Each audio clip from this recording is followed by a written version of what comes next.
Hello दोस्त, आपके इस YouTube channel physics in easy way में आपका बहुत बहुत स्वागत है।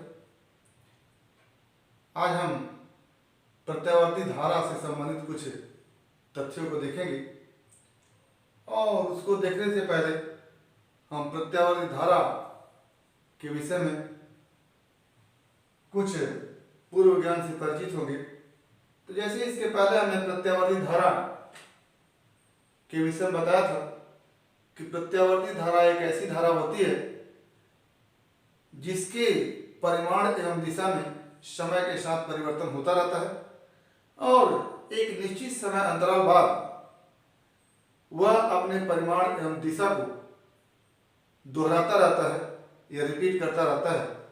ऐसी धारा को हम प्रत्यावर्ती धारा कहते हैं। और प्रत्यावर्ती धारा के उत्पादन स्रोत एसी जनरेटर के विषय में हमने देखा है, जिससे निकलने वाली धारा से संबंधित जो समीकरण है या जो सूत्र है I equal to I0 sine omega t और साथ ही प्रत्यावर्ती विभव V equal to V0 sine omega t है। यानी प्रत्यावर्ती धारा I के लिए ये फॉर्मूला है I0 साइन ओमेगा टी और V के लिए फॉर्मूला है V0 साइन ओमेगा टी। यानी I बराबर I0 sine omega T, V बराबर V0 साइन ओमेगा टी। तो इस समीकरण में अलग अलग तथ्य जिसके विषय में हमको देखना है। तो सबसे पहला जो तथ्य है वह है शिखर मान। शिखर मान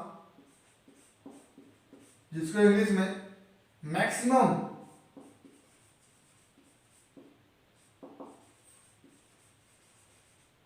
वैल्यू, पीक वैल्यू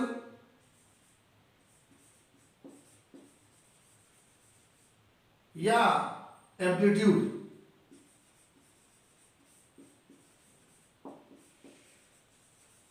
कहते हैं। ये हमारा पहला प्रत्यावर्ती धारा से संबंधित तथ्य है। शिखर मान, मैक्सिमम वैल्यू, पीक वैल्यू या एम्पलीट्यूड किसे कहते हैं। तो इसमें प्रत्यावर्ती धारा के समीकरण I बराबर I0 साइन ओमेगा टी या फिर V बराबर V0 साइन ओमेगा टी में V का अधिकतम मान ओमेगा टी के 90 होने पर होगा। यानी ओमेगा टी का मान यदि 90 रख दिया जाए तो V का मान अधिकतम V0 होगा। इसी V0 को प्रत्यावर्ती विभव या फिर I0 को प्रत्यावर्ती धारा का शिखर मान कहते हैं। यानी प्रत्यावर्ती धारा की अधिकतम मान को, जिसे हम I0 या फिर प्रत्यावर्ती विभव के अधिकतम मान को, जिसे हम V0 से लिखते हैं, को प्रत्यावर्ती धारा अथवा विभव का शिखर मान कहते हैं।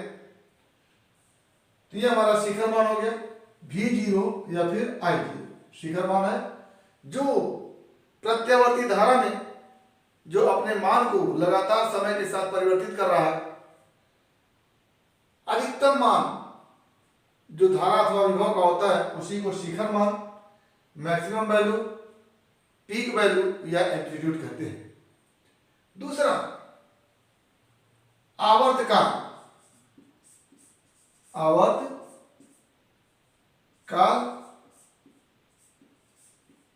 Time period.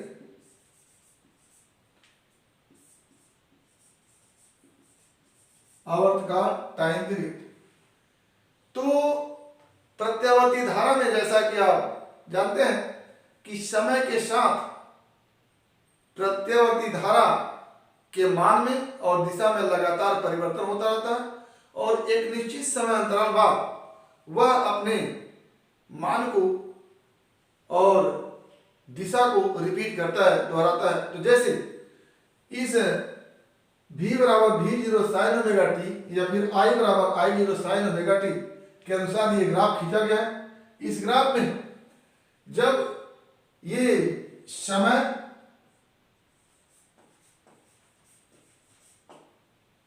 समय तथा आई एवं भी में ग्राफ खींचा गया। तो इस समीकरण में जब समय t का मान 0 रखते हैं तो i का मान 0 हो जाता है। तो यहाँ t के मान 0 पर i का मान क्या हो जाता है, 0 हो जाता है। अब पुनः t के बदलने पर एक बिंदु पर i का मान अधिकतम होता है।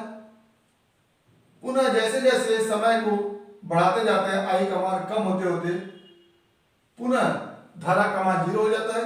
आगे फिर समय के बढ़ते क्रम में देखने पर i का मान अधिकतम होता है लेकिन ऋणात्मक दिशा में होता है और आगे बढ़ने पर पूरा क्या हो जाता है, 0 हो जाता है और ये एक साइकिल पूरी हो जाती है।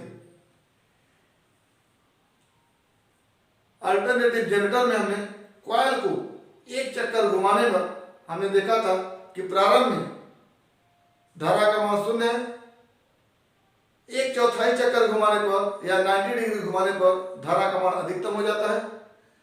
पुनः आधे चक्कर घुमाने में धारा का मान पुनः 0 हो जाता है। अगले तीसरे चौथाई में धारा का मान ऋणात्मक लेकिन अधिकतम होता है और अंत में पूरा चक्कर जब हो जाता है तो धारा का मान पुनः 0 हो जाता है। दूसरे चक्कर में यही प्रक्रिया दोहराई जाती है। तो धारा अथवा विभव का मान 0 से अधिकतम, अधिकतम से 0, फिर ऋणात्मक दिशा में अधिकतम, फिर 0, फिर धनात्मक दिशा में दूसरी साइकिल शुरू हो जाती है, अधिकतम 0, ऋणात्मक अधिकतम, फिर 0। तो इस तरह से प्रत्येक साइकिल में धारा अथवा विभव अपने मान को रिपीट करता है। तो एक साइकिल पूरा करने में जितना समय लगता है उसी समय को हम क्या कहते हैं, आवर्तकाल कहते हैं। यानी प्रत्यावर्ती धारा अथवा विभवांतर अपने आप को जितने समय में रिपीट करता है, जितने समय में दोहराता है, उसी समय को क्या कहते हैं, आवर्तकाल कहते हैं।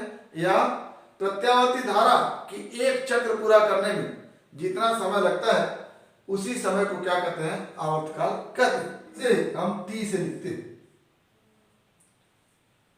और अगला जो तथ्य है वो है आवृत्ति। आवृत्ति आवृत्ति जो होती है, एक सेकंड में प्रत्यावर्ती धारा जितना चक्र पूरा कर लेती है उसी को क्या कहते हैं, आवृत्ति कहते हैं। और आवृत्ति को क्या लिखते हैं, एन से लिखते हैं। आवृत्ति और आवर्तकाल में जो संबंध होता है वो होता है T इक्वल टू 1/n, या इसी को लिख सकते हैं N इक्वल टू 1/T। यानी आवृत्ति और आवर्तकाल जो होता है वो एक दूसरे के व्युत्क्रमानुपाती होता है, एक दूसरे के व्युत्क्रम होता है। तो N इक्वल टू 1/T हो गया। ये अगला हमारा तथ्य है कोणीय वेग। यानी प्रत्यावर्ती धारा स्रोत जनरेटर में जो आर्मेचर कुंडली होती है, जो उसका कोणीय वेग होता है, एक सेकंड में जितना डिग्री वो घूम लेती है उसी को हम यहाँ पर प्रत्यावर्ती धारा का कोणीय वेग कहते हैं। इसको ओमेगा से लिखते हैं और ओमेगा इक्वल टू आप जानते हैं 2 पाई इंटू एन होता है या 2 पाई इंटू एफ होता है, जहाँ एन या एफ जो होता है वो आवृत्ति होती है उस आर्मेचर कुंडली के घूमने की। तो ये प्रत्यावर्ती धारा स्रोत की आवृत्ति कहें या आर्मेचर कुंडली के घूमने की आवृत्ति कहें, तो ये आवृत्ति होती है और ये कोणीय वेग होता है। और अंत में फेज आता है, कला आता है।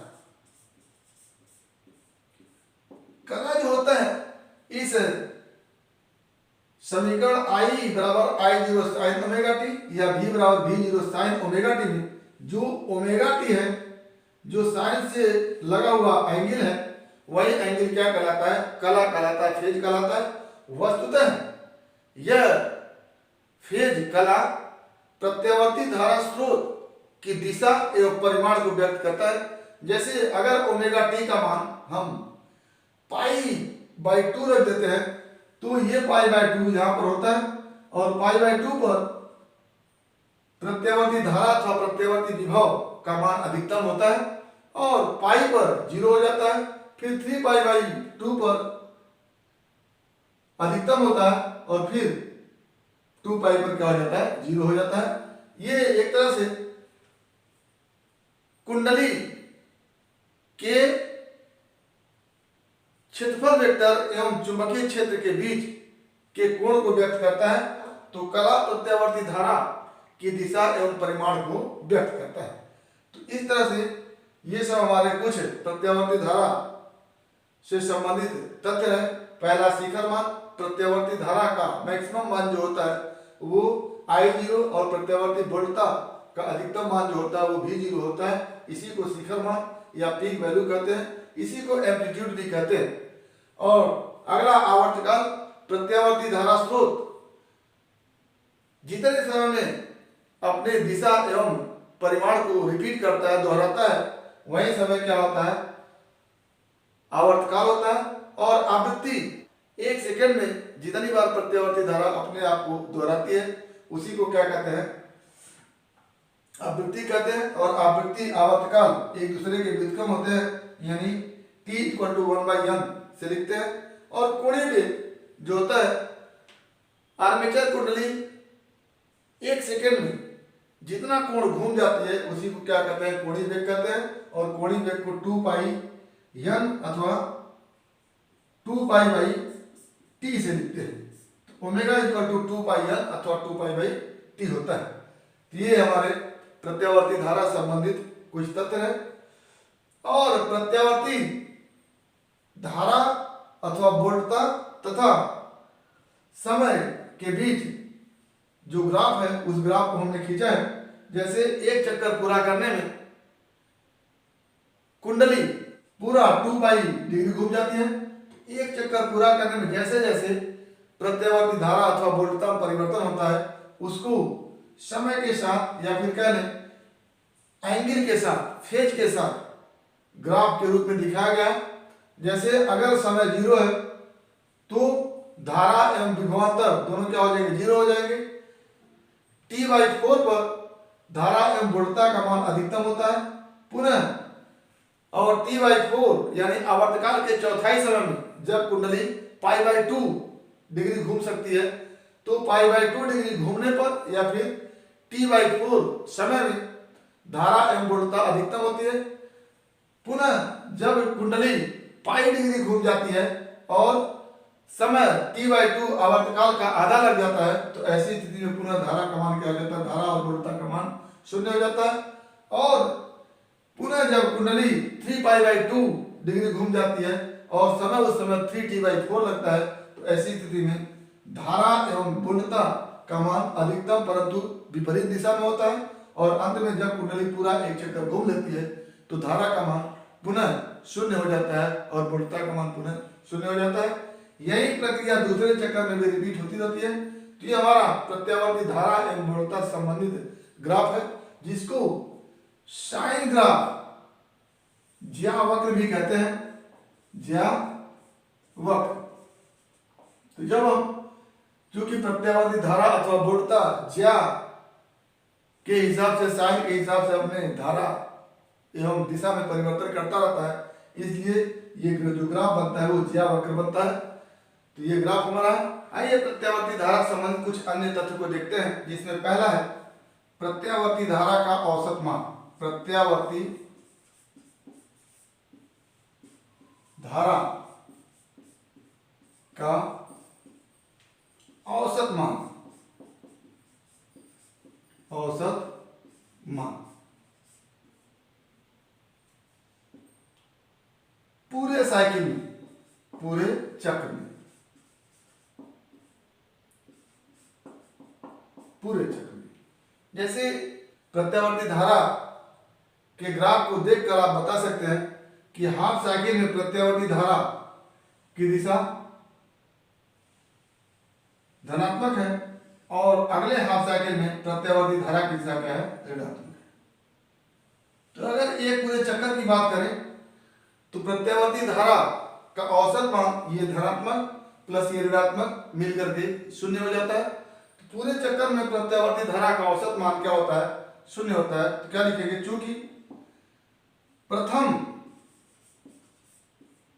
अर्धचक्र में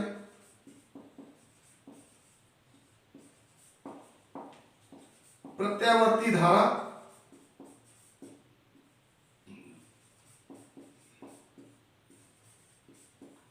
का मान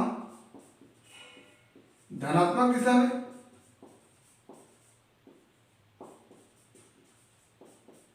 में तथा द्वितीय अर्धचक्र में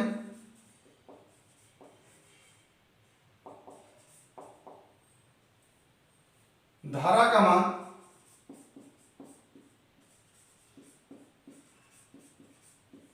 ऋणात्मक दिशा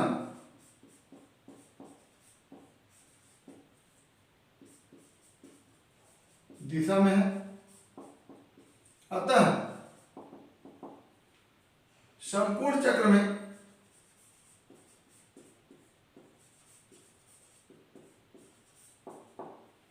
धारा का औसत मान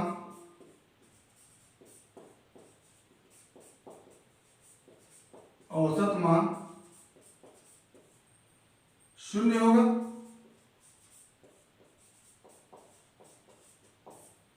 यानी पहले आधा चक्र में धारा का मान धनात्मक दिशा में है, बिल्कुल इसी तरह से दूसरे आधे चक्र में धारा का मान ऋणात्मक दिशा में है। तो पहले आधे चक्र का धनात्मक, दूसरे आधे चक्र का ऋणात्मक, एक दूसरे को क्या कर देंगे, कैंसिल कर देंगे। तो ऐसी स्थिति में पूरे चक्र में धारा का मान क्या हो जाएगा, शून्य हो जाएगा।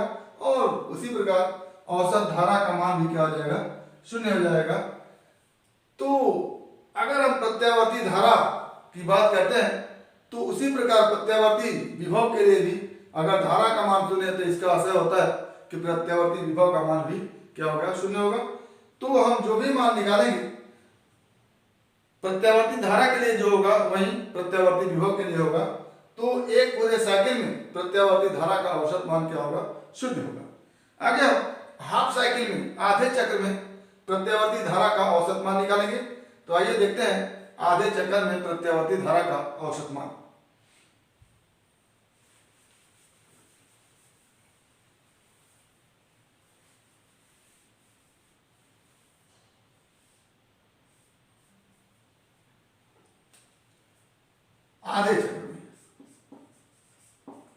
आधे चक्र में प्रत्यावर्ती धारा का औसत मान, धारा का औसत मान बराबर संपूर्ण आवेश बटा समय, या इसी को हम लिखते हैं Q/T, ये लिखते हैं। तो संपूर्ण आवेश निकालने के लिए यदि धारा का मान कांस्टेंट होता है तो लिख देते हैं I/T इक्वल टू Q लिखते हैं। लेकिन यहां पर धारा का मान परिवर्तनशील है तो अत्यंत सूक्ष्म समय अंतराल में आवेश का मान निकालेंगे और उसका हम इंटीग्रेशन कर देंगे जितने समय तक संपूर्ण आवेश निकालना होता है। तो अत्यंत सूक्ष्म समय अंतराल के लिए आवेश dq लिखेंगे, dq इक्वल टू I/dt, ये अत्यंत सूक्ष्म समय अंतराल के लिए। और पूरे साइकिल के लिए लिखना होगा तो हम लिखेंगे 0 to t, इंटीग्रेट करके 0 to t, तो I/0 to t, ये संपूर्ण चक्र के लिए आवेश हो गया। और इसी में संपूर्ण समय dt 0 to t से भाग दे देंगे तो हमारा क्या निकल के आएगा, औसत मान धारा का आएगा। तो इसका आशय है कि जिसका औसत धारा का औसत मान निकालना है तो उसका इंटीग्रेशन करेंगे समय के सापेक्ष बटे या संपूर्ण समय लिखेंगे। तो कुल मिलाकर के औसत मान निकालने के लिए हम क्या करेंगे, यदि हाफ साइकिल में धारा का औसत मान निकालना है, अर्ध चक्र में धारा का औसत मान, अर्ध चक्र में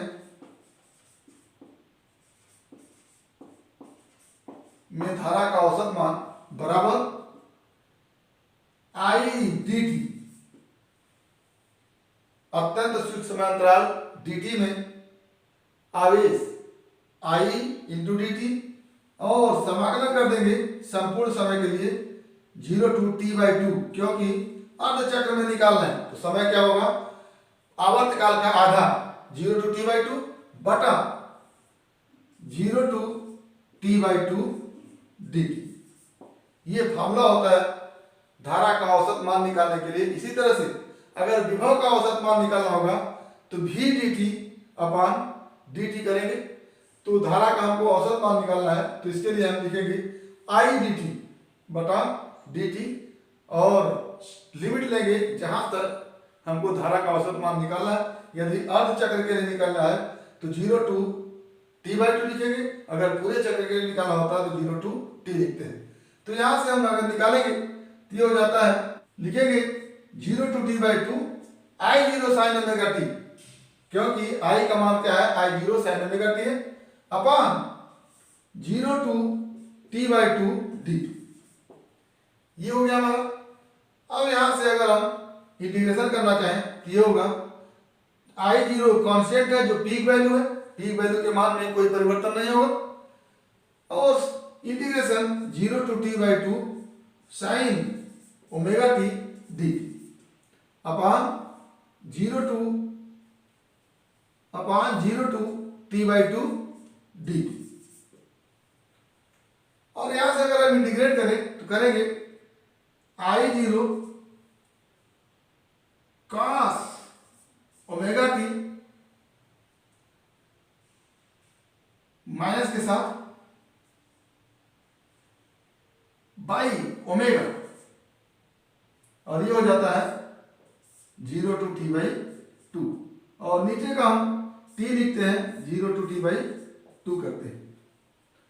और यहां से अगर हम निकालें तो ये बन के आता है I0 और minus I0 upon omega, minus बाहर निकाल लेते हैं और ये हो जाता है cos omega t 0 to t/2 by, ये t/2 होगा बाई t/2। अब ये उलट के चला जाएगा, यहां से बराबर हो जाएगा twice I0 upon omega t minus के साथ, और cos ओमेगा की जगह 2 पाई बाई टी लिख देंगे into t/2 minus cos 2 pi by T into 0, ये हमारा हो गया। और यहां हो जाता है -2I0 अपान ओमेगा का मान 2 pi by T into T, और cos ये कट गया यहां से और ये हो गया cos पाई, तो क्या हो जाता है cos पाई माइनस cos 0, और यहां से t से कटता है, 2 से कटता है, क्या हो जाता है -I0 अपान पाई इंटू cos पाई का मान -1 और माइनस cos 0 का मान -1, तो क्या हो जाता है यहां से -2 हो गया, क्या हो जाता है -I0 अपान पाई इंटू -2, क्या हो गया ट्वाइस I0 अपान पाई। ये हाफ साइकिल में औसत मान हो गया धारा का। तो आधे चक्र में धारा का औसत मान, आधे चक्र में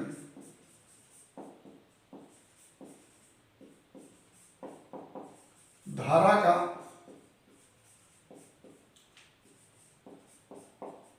औसत मान बराबर twice I0 upon pi, I half average. ये तो इस तरह से हम पूरे साइकिल में धारा का औसत मान 0 और हाफ साइकिल में धारा का औसत मान ट्वाइस I0 अपान पाई है।